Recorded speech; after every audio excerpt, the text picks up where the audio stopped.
د کونړ فرصت وړیا تعلیمي مرکز یاد مرکز د یوې لویې غونډې په ترڅ کې دریمه دوره زده کوونکي فارغ کړل.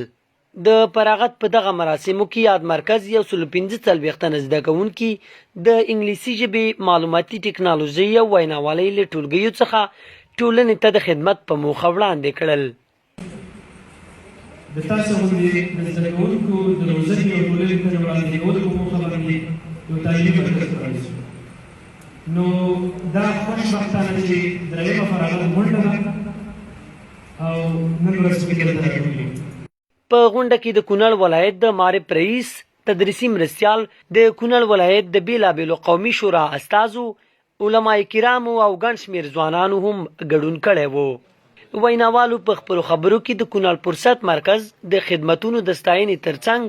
د فراغت د دومره لوړ شمېر شاګردانو په وړاندې کولو خوښي وښودله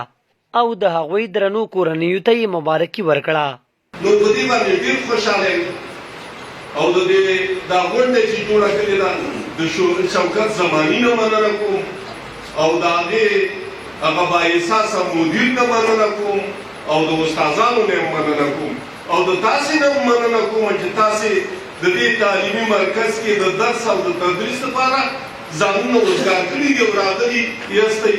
بدون د غیر حاضرۍ تاسې حاضري ورکړې ده. زه په لومړي قدم کې شوکت زماني صاحب ته او د هغې دلته کونړ کې مسؤل احسان الله احساس صاحب همدارنګې د کونړ د علمي ادارې ټول پرسونل او خصوصا رئیس صاحب ته او ستاسو والدینو ته ستاسو ورونو خویندو میندو ته او تاسو ته مبارک نشه.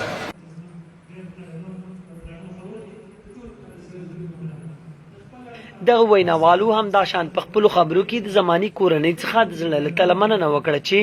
هیواد ته د ازادۍ د اخیستلو د سپېڅلې مبارزې ترڅنګ یې د هیواد په ګوټ ګوټ کې په تعلیمي ډګر کې هم زیات کار کړی دی. دوی په خپلو خبرو کې د افغان فرصت مرکزونو د بنسټګر شوکت زماني ځانګړې یادونه وکړه او نوموړی د لوستي او عصري افغانستان په لور د روان مزل اتل یاد کړ.